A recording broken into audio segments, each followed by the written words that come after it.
Right. Okay. So I'm making Sorry sure. about Good that. evening, everyone. I think I can say confidently, good evening, South Africa, Cape Town, KZN, other parts of South Africa that I may not be aware of.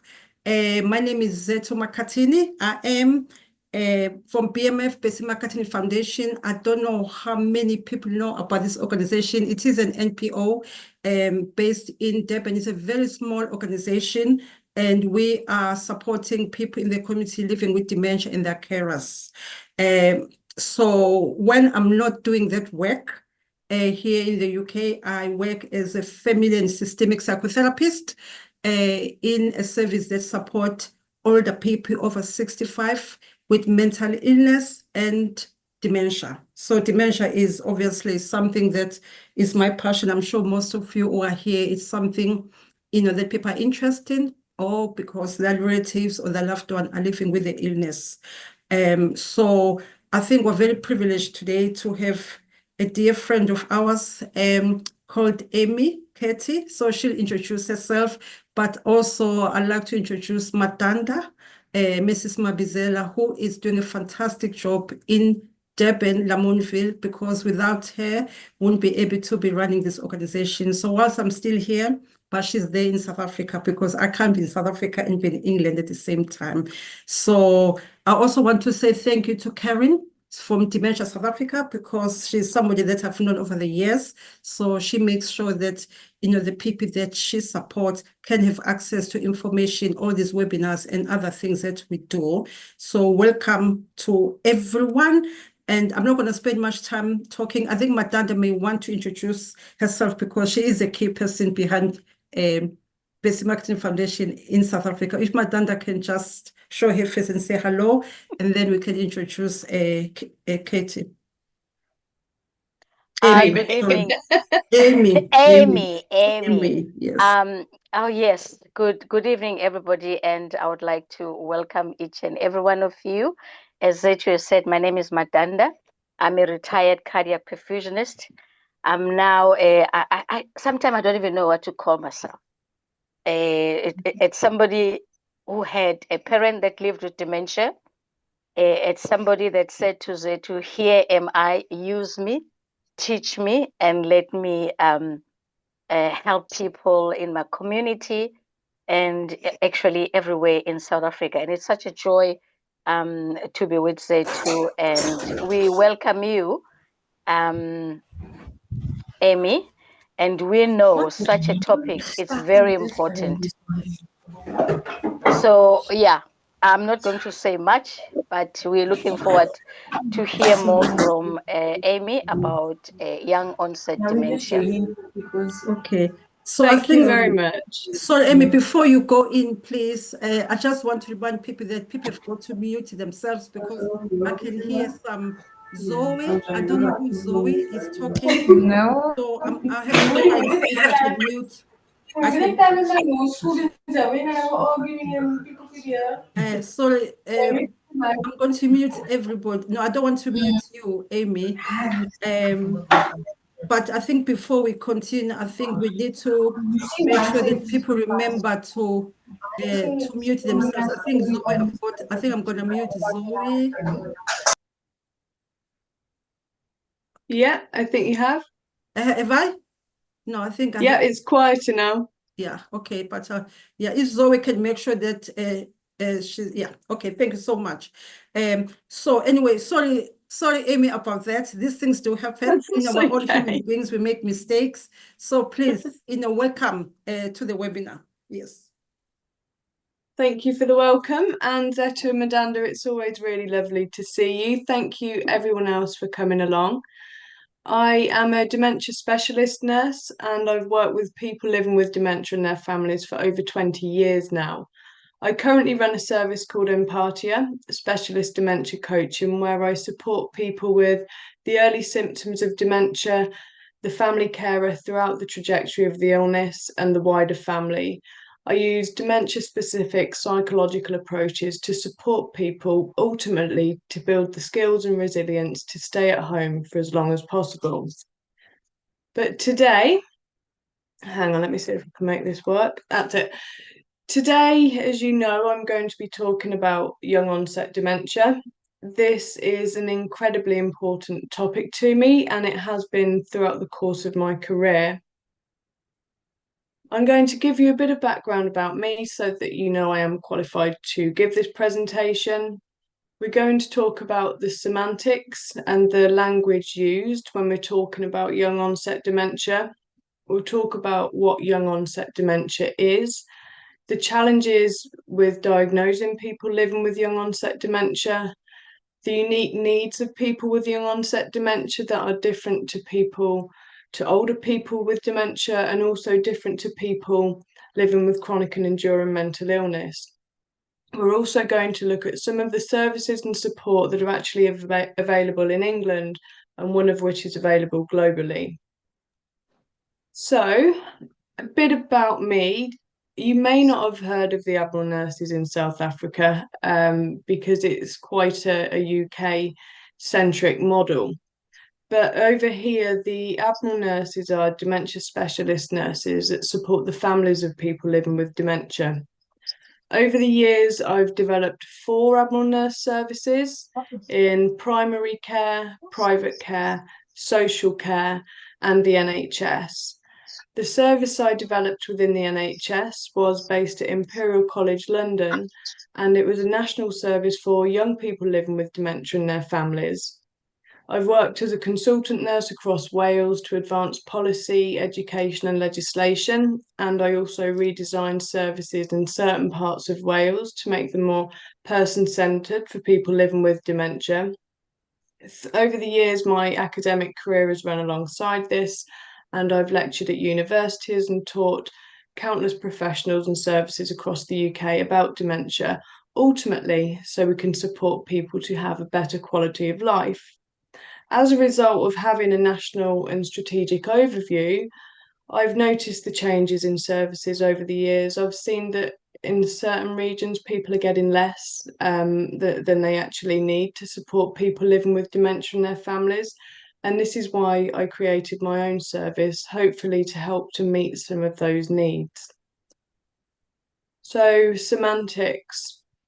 Why is semantics? Why is a language we use important when we're talking about young onset dementia or any disease, really? We use language so we can classify a condition or a symptoms or a disease. In the case of young onset dementia, because it's not well understood and there's a lot of stigma attached to it, we need a word or a term that can encapsulate what this condition is, how the needs differ to that of other people, and it needs to be age specific. We also need a word that can help to guide policy, can help guide services and structure services, and also educate our staff. So, a word often used still today, and I do still use it. I use it to the point I might even mention it in this presentation, so I apologise if I do. It just confuses everything. Early onset dementia. We try to avoid this now because it is confusing. I've heard people with late onset dementia tell me they've got early onset dementia. What they actually mean is that they've got the early symptoms of dementia. But because it's quite a confusing term, it's often used interchangeably. Pre-senile dementia. In 1907, this term was used to describe the very first documented case of Alzheimer's disease by Dr. Alois Alzheimer. It's a very old term. We still use it today. We try to avoid it because it's heavily loaded with negative connotations. I was on a radio show a few years ago when I was talking to the interviewer about the semantics and the language we should use. They used the words senility, senile, and pre-senile countless times throughout the course of the interview, despite me trying to tell them that we try not to use that term, which suggests to me it's still used in the population, and in the least, it can be quite insulting. Young people with dementia, well, the people we're supporting are young people with dementia, so there's nothing really wrong with that, and I also use that term interchangeably. Working age dementia, we try not to use this because the bulk of people living with young onset dementia are from age 55 to 64. In the UK, a lot of these people, not a lot, but some of these people have actually retired or taken early retirement. And that works the other way too. My granddad worked into his 80s and my nan worked into her 70s. They were of working age.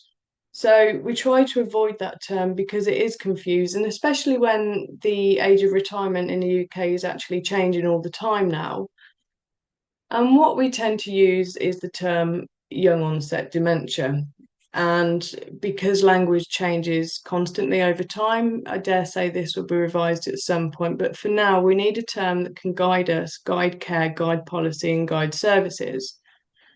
So, what is young onset dementia?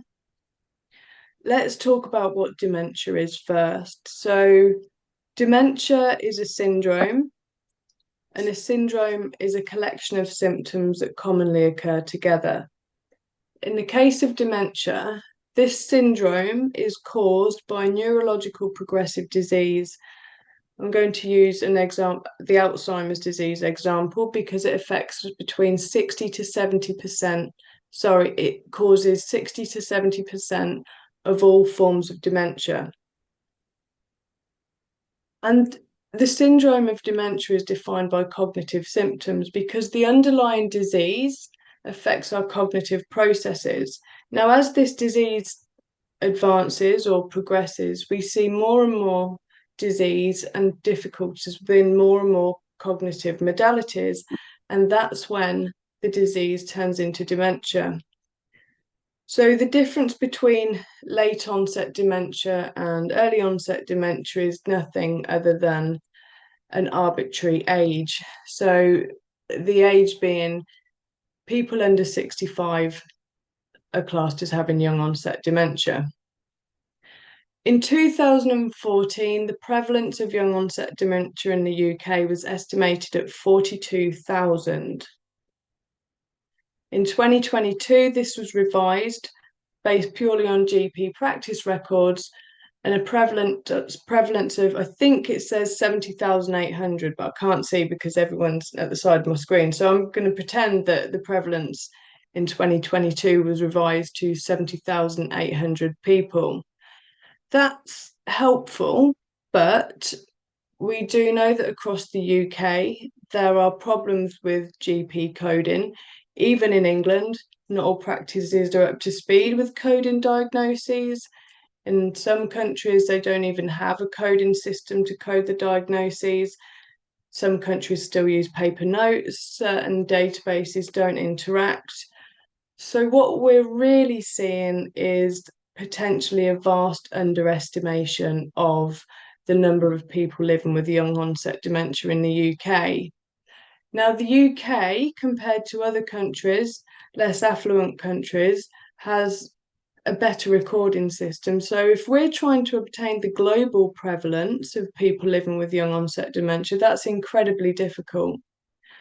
And in 2021, a study estimated that the global prevalence of young onset dementia, and the age was from age 30 to 64, was 3.9 million.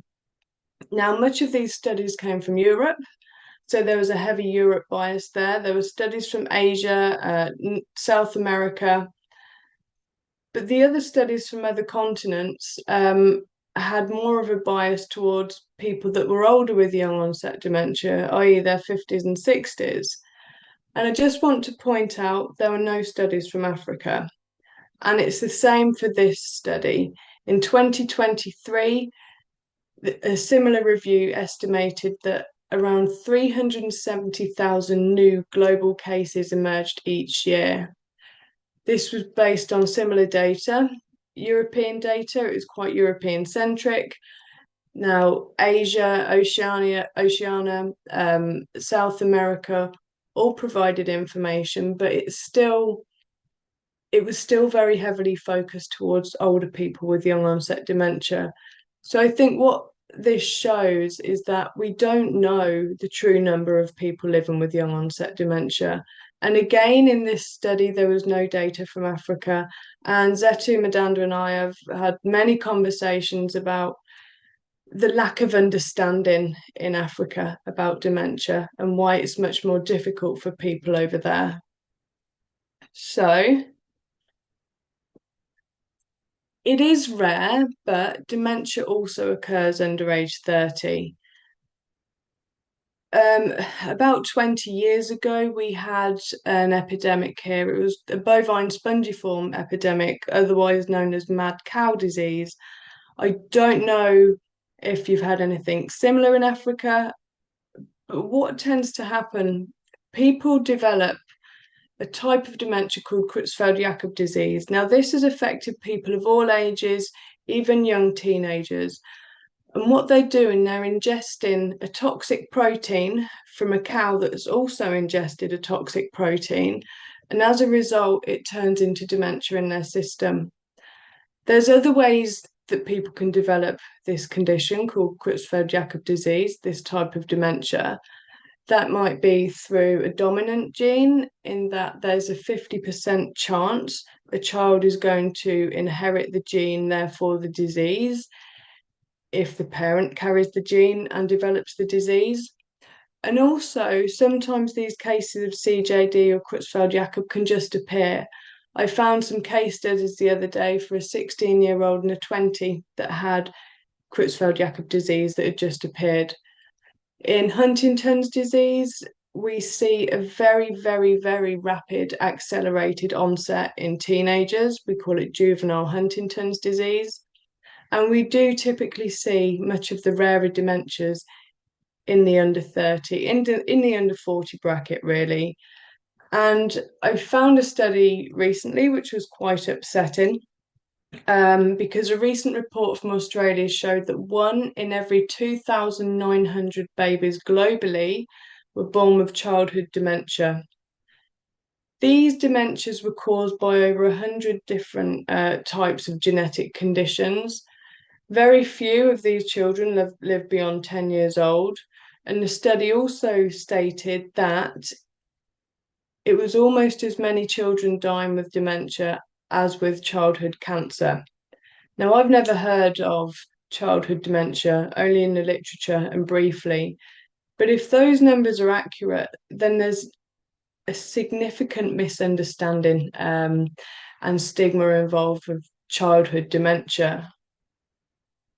In relation to that, dominant genes are more prevalent in younger people with dementia. By that, I mean a 50% chance that dementia is going to be passed on down the generations. And that's obviously a very distressing and upsetting form of dementia. Around 5% of all cases of Alzheimer's disease are caused by a dominant gene, and between 10 and 20% of all cases of frontotemporal dementia are caused by a dominant gene. In addition, and this is where things can get quite tricky, people with young onset dementia, as Zetu pointed out earlier, experience the rarer causes of dementia and atypical presentations, which means people don't present as often with memory difficulties, so it's much harder to identify the dementia compared to identifying it with people with late onset dementia, which leads us on nicely to diagnosing young people with dementia. So, sorry, let me go to the next slide. The time from symptom onset to diagnosis of young onset dementia in the UK is around 4.4 years, compared to around 2.8 years with late onset dementia. A lot of devastation can happen within those few years. People can lose their homes, they can have a family relationship breakdown, they lose employment, they can get wrapped up in the criminal justice system. And that's because we're not diagnosing people quickly enough. Some of the reason for that is because people might present to services with visual difficulties. Now, if you're having difficulties seeing, the first place you're going to go is to the optician. And they might have symptoms quite characteristically. There's a certain type of Alzheimer's disease called posterior cortical atrophy, or PCA, An author called Terry Pratchett, who was quite famous, also lived with that disease. And what we've seen in patients such as Terry Pratchett is that words or letters might be flying off the page when the person's trying to read or write, or the visual world might flip upside down, which is obviously very distressing. We might see people with restricted eye movements in the case of another rare condition called progressive supranuclear palsy. Movement disorder, when I say movement disorder, this is any movement that we shouldn't be happening that's caused by a neurological process, often seen in Parkinson's disease and dementia with Lewy body. But what we do see as well in younger people with dementia, sometimes very slight movement problems, such as, again, with progressive supranuclear palsy, we might see someone leaning, they might have a trunk lean that's very difficult to detect, or another condition called cortical basal degeneration. People might develop alien limb syndrome, so one part of their body, the arm and the foot, might not really work. They have to drag the foot and the arm doesn't do anything. These are all symptoms of certain neurological conditions. And in the case of frontotemporal dementia, there is one gene that also causes motor neuron disease to co-occur with that type of dementia. Again, you wouldn't expect a 40-year-old who's probably got a bit of a lean coming into your clinic to have dementia. In fact, it's probably the last thing that you'd consider as a clinician. Language difficulties, that in many cases, the primary symptoms are language symptoms in that the language changes, but it's also important to point out that as dementia advances, people will always have language difficulties. And what we might see in early stages of a younger person with a language type of dementia, they might have difficulties finding words, they might have difficulty identifying objects or nouns. Some people talk about the tip of the tongue phenomenon, where you can see an object, you know what it is, but you cannot recall the word for it. People might have difficulty producing sentences, or they might not have difficulty producing sentences, but they might put the wrong words in the place of the word that should be there. And also, people can use less and less words, which then can develop into mutism. Probably not something we'd associate if I walked into a clinic with language problems. The GP wouldn't look at me and think she's probably got dementia. Behavioural and personality changes. I've known people with frontotemporal dementia to just up and leave their family a few years before diagnosis. I knew one person who decided to travel around another continent. I'm pretty sure they didn't do very good of traveling around the continent, but they did get back in one piece, and a spouse and their adolescent children then looked after them because they realised it was a brain disease. People can become very obsessive, very ritualistic. People have developed gambling issues, gambling away a lot of the family money. I've seen people develop quite significant alcohol problems. I've seen people change from being a very reserved, shy person to being very exuberant and quite grandiose. And again, these are often the symptoms of frontal lobe changes. And these symptoms can be classed as mental health difficulties to the eye that doesn't recognise them. Often, we do know that leading up to dementia, in a lot of cases, people can develop, not dementia, they can develop depression or anxiety or apathy. And obviously, if you're presenting to services with these conditions, you are quite rightly going to be diagnosed with depression or anxiety. And then it's unlikely that dementia would be considered after that. People are often, actually, in the case of frontotemporal dementia, diagnosed with bipolar affective disorder because they can have manic episodes, or, like I said, they become quite exuberant and grandiose. Going back to Dr. Alois Alzheimer in 1907, his patient, the first documented person to have Alzheimer's disease, actually presented with paranoid psychosis. They were her initial symptoms. So we see paranoia, we see psychosis. And often when people go to the GP with these troubles, knowing there's something wrong, the GP will understandably say they're probably menopausal or stressed, it's work stress or depression, because it's not expected in younger people. And this is where I'm going to talk about the Alzheimer's disease phenotypes or the Alzheimer's disease variants. So the most common cause of dementia in all ages is Alzheimer's disease. And we recognise that due to memory difficulties based on the part of the brain that is affected, usually records information of day-to-day events. It records information about unemotional conversations we've had. It will record information about driving to work or what we ate for dinner. And because this part of the brain's diseased, this is where you see people repeating and repeating and repeating, but they might remember a poignant aspect of a film or a program they watched the night before. And this is quite confusing to families.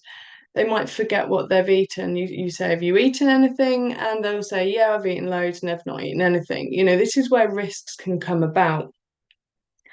And the most common variant of Alzheimer's disease is that variant. It's called the amnestic version, which basically means it's the memory presentation of Alzheimer's disease. In older people, you're more likely to expect to see that. And you're more likely to see that presentation. With younger people, that's not always the presentation we see, although it is the most common. This same disease underlying the cognitive changes, the toxic beta amyloid and dysfunctional tau, which are characteristic of Alzheimer's disease, actually underlie other conditions too. So, amnestic AD is at the top, the most common type of dementia, and it starts near a part of the brain called the hippocampus. It's called the hippocampus because it means seahorse in Latin. Well, it used to. Now, that same disease can also present in the form of Alzheimer's disease called logopenic aphasia, which is a primary progressive aphasia, which means the first symptom is language difficulties, and then that advances over time. So language becomes more and more impaired. The left side of the brain is typically where the disease happens, because that's where we produce, we learn, and we comprehend language. And that is the same disease as Alzheimer's disease that we all know of. Posterior cortical atrophy, or PCA, this is Alzheimer's disease too, except it affects the back of your brain because we see with the back of our brain. This is a disease that Terry Pratchett had. Alzheimer's disease affects the visual lobe, and that's why we see the symptoms such as words flying off the page or the visual world flipping upside down. And then the Alzheimer's disease variant of cortical basal syndrome. This describes a group of disorders that cause problems in swallowing, in movement. It can cause jerking behaviours. And often cortical basal syndrome is caused by a different disease called cortical basal degeneration. But Alzheimer's disease can also cause the same symptoms. And there's a pattern there. What we're seeing are diseases that are caused by different underlying pathologies, if you like. The changes in the brain are caused by different underlying pathologies, but you're getting the same presentation when people go to the clinic. Finally, the behavioural or dysexecutive variant of Alzheimer's disease affects the frontal part of the brain. Now, we don't associate frontotemporal dementia with Alzheimer's disease, but what we see when we see the dysexecutive form of Alzheimer's disease are exactly the same behaviours. Someone struggles to plan, they struggle to problem solve, their risk awareness goes, they can become disinhibited, they can participate in risky or behaviour that's beyond their typical norm, if you like. Or if it affects the other side of the frontal lobe, then the opposite happens. The person becomes apathetic, the starter motor goes, and all tasks need to be done for them because they're unable to do it for themselves anymore. They haven't got the inclination to want to do it for themselves. So this is a problem because it's hard enough to recognise dementia in younger people, but to actually try to recognise the type of dementia based on the specific disease, because ideally you can treat that. If we know that someone has Alzheimer's disease pathology, they can be pushed forward to clinical trials. But if you're a typical memory clinic across the UK, often a few cognitive screening tools are used, which are very good, but they are supported then by MRI scans or CT scans for the most part, which are helpful, but they're not very sensitive or specific in diagnosing the underlying pathology. I was very fortunate to have worked at Imperial College London, where we had access to amyloid imaging. So we could see early changes, toxic amyloid building up in the brain when people's early symptoms appeared. And remember, the average is 4.4 years from symptom onset until diagnosis. 4.4 years is a long time that you can buy someone. Someone can have time to live, they can spend time with their family, they can plan, and I've seen it if they've got that time. Because the resources in the UK are not really as sensitive or specific as we'd like them to be, and recognition is not as good as it could be, people are losing valuable years for their life. And also, if you've got someone that comes into a clinic who is very intelligent and you go through the typical screening test with them, they might quite easily pass all the tests that are asked that are looking at each cognitive domain because their intellect can override and mask any difficulties. And it's the same with people that have got a very good social front. It's very difficult to detect dementia. And in some cases, people might not even get anywhere near a memory clinic because the changes are behaviour, a lack of awareness or insight into what's going on. And in that case, it's just the family that begin to struggle. So, as I've said, the needs of people with young onset dementia are very different to people with late onset dementia.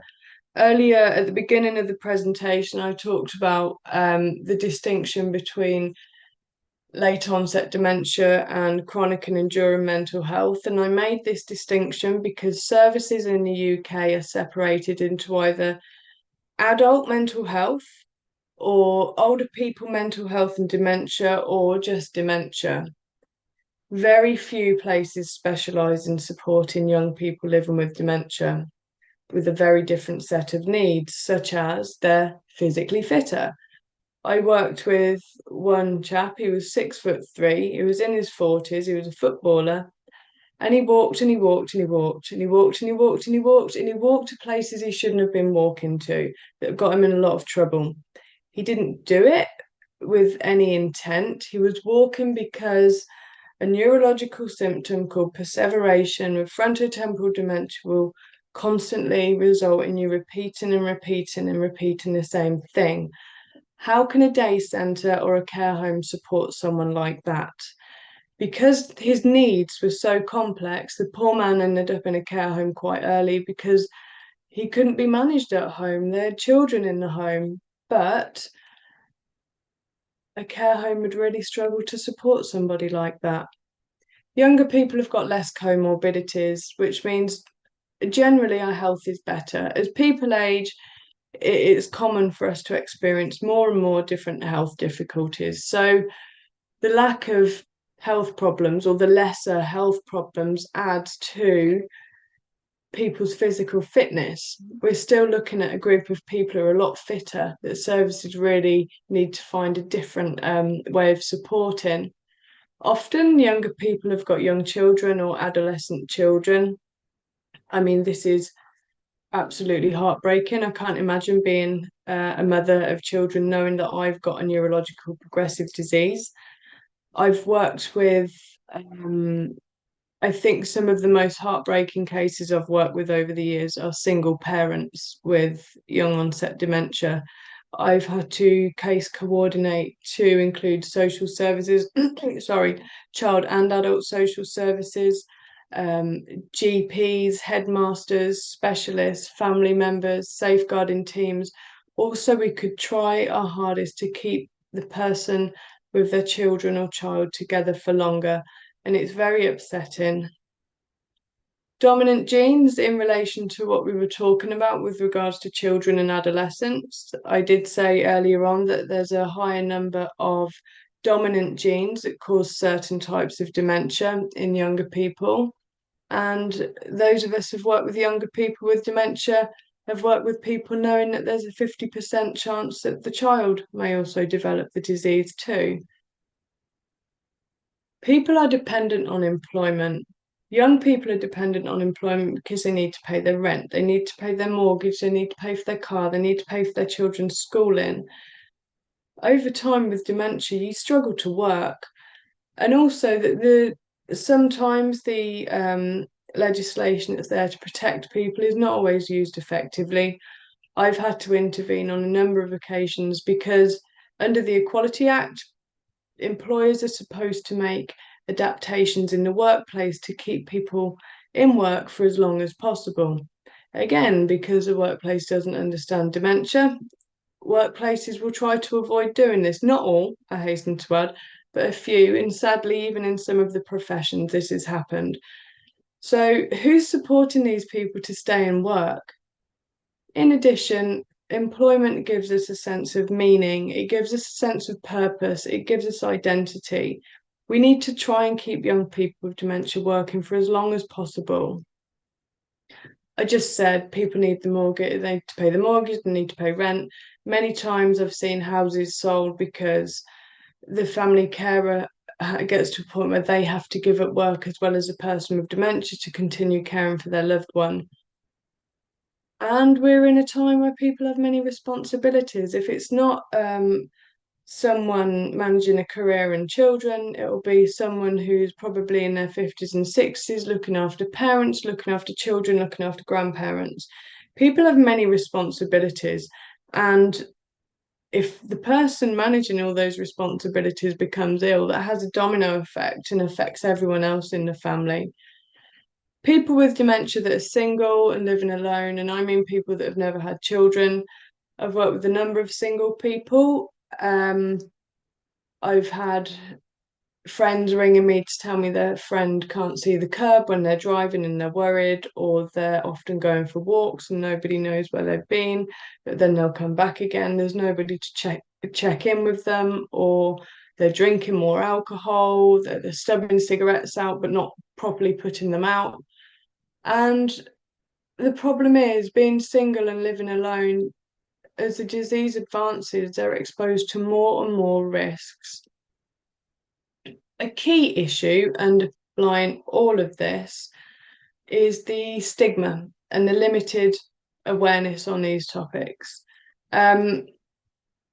People with young onset dementia often feel like they've got an older person's disease and they shouldn't have it, so they feel really ashamed.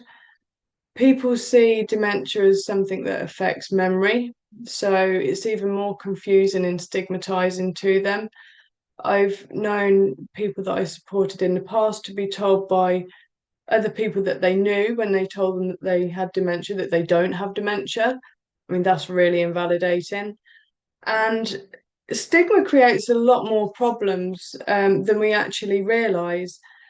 So before the lockdown, I developed a support group for people with Alzheimer's disease, young people with Alzheimer's disease. This was people with one person with posterior cortical atrophy, one person with logopenic Alzheimer's disease, and the others all had amnestic variant Alzheimer's disease, the normal Alzheimer's disease that we're aware of. And with dementia or Alzheimer's disease, if you're living with a condition like this, a lot of the time people are in a chronic state of anxiety because of the level of insecurity they feel. In this group, these people together, their anxiety reduced and their symptoms seemed much less advanced because they felt stronger, they felt completely understood by each other. And at Christmas before the lockdown, they all went out together. It was a very stressful night for me knowing this because I don't know, I was worried they wouldn't get back, but they did. And they were a force to be reckoned with. But tragically, after the lockdown, only one person was still well enough to probably return to the group. Services for people and families with young onset dementia. Why do we need different services? Why do we need better services? Because we're not meeting the needs of young people with dementia. And I don't think that's just the UK. I don't think that's just Africa. I think that's many places that aren't meeting the needs of these people with their unique set of needs. I've worked across the UK in various places over the years, and just to give you an idea of the variability that I've seen, I've worked in places where there's overdiagnosis of young people with dementia, and a lot of people was walking around with symptoms that really didn't look very much like dementia, if I'm honest. Obviously, in a lot of ethnic communities, it's really hard to get people to engage because of the stigma that they experience within their own communities and the fear of English healthcare services. And there's regions where it can take many years of the family carer fighting for someone to get a diagnosis. But additionally, there's also some excellent practice, not just across the UK, but across the globe. I'm only mentioning three, and I apologise if there's people out there that also know of exemplary services that I haven't mentioned. I'm doing it to keep it short. But the Younger People with Dementia charity in Berkshire, originally in Berkshire, now also in Surrey, is absolutely outstanding. They support people with dementia by undertaking activities that are age appropriate, fitness appropriate. They will go canoeing, they go out walking, they go bowling. I think Zetu and I were invited to bowling with them. I pretended that I couldn't go on that day, but I just don't really want to embarrass myself and go bowling. They're cooking. There's so much that they do, and then there's also specific support for the family carers to give them some rest. They provide education and training. They're an absolutely excellent charity, and it's possible now that they've spread beyond just Berkshire and Surrey, hopefully. In Northamptonshire, within the NHS, there's a nurse-led young people with dementia service, sorry, young onset dementia service. They have been running for over 20 years. They are nurse-led, they've got occupational therapy within the team and healthcare assistants, but they diagnose and provide ongoing care to young people living with dementia. And then finally, there's the National Brain Appeal. It's a charity that funds a section of the charity called the Rare Dementia Support. It has a global reach, and it provides support for people with rare dementias and family carers by putting on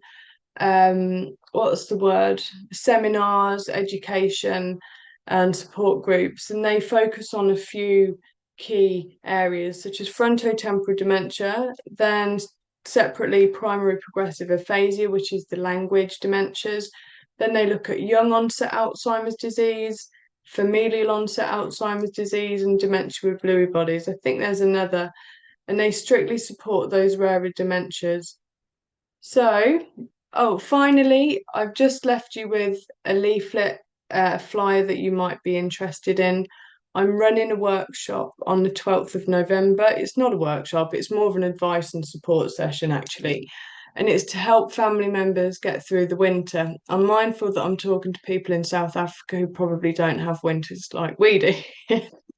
So this is about supporting people to identify the risks, supporting the family carers to identify and manage the risks associated with winter, such as their loved one leaving home and getting lost, the hospitals and primary care being absolutely overwhelmed. It's about supporting people to stay well, to reduce the risk of delirium and falls.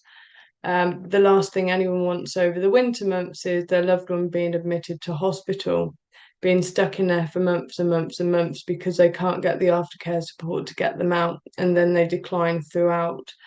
And also, it's to help people through the festive season.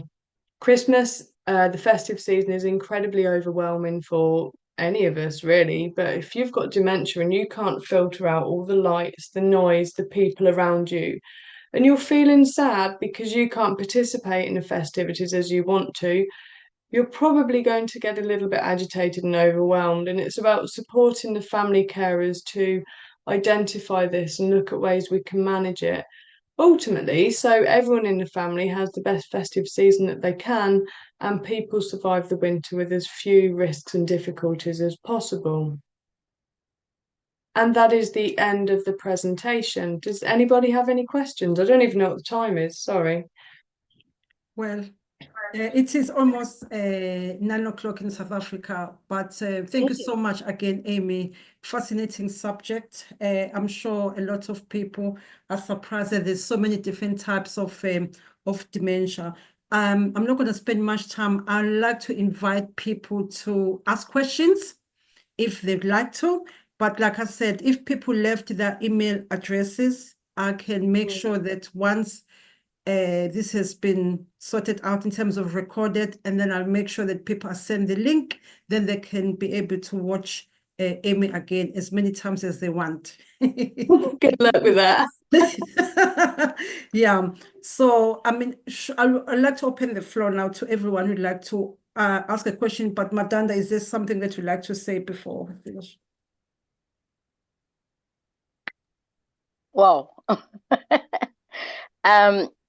Again, thank you so much, Amy, for such a presentation.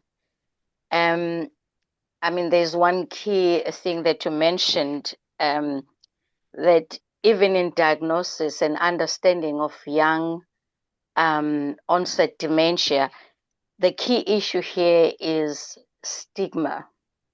Yeah. And this is what we are struggling with. So far, I was talking to Zetu that just yesterday, we had a client that called in and is 60 years old. And her memory, I was saying to Zetu, is, her memory loss is a plus plus. So, and I've asked the family, have you been to the hospital? No. So how have you been coping? We just, only until we heard on the radio you talking about this disease, and we thought these are similar symptoms. So you find that because of stigma, people, they don't access, either hospital for diagnosis, even to get support that you're talking about here. So families, sometimes they just live with people and not understanding what dementia is and even how to care. So stigma is an issue. Thank you. Thanks, Matan. I've just seen someone who's written, can diabetes contribute to dementia?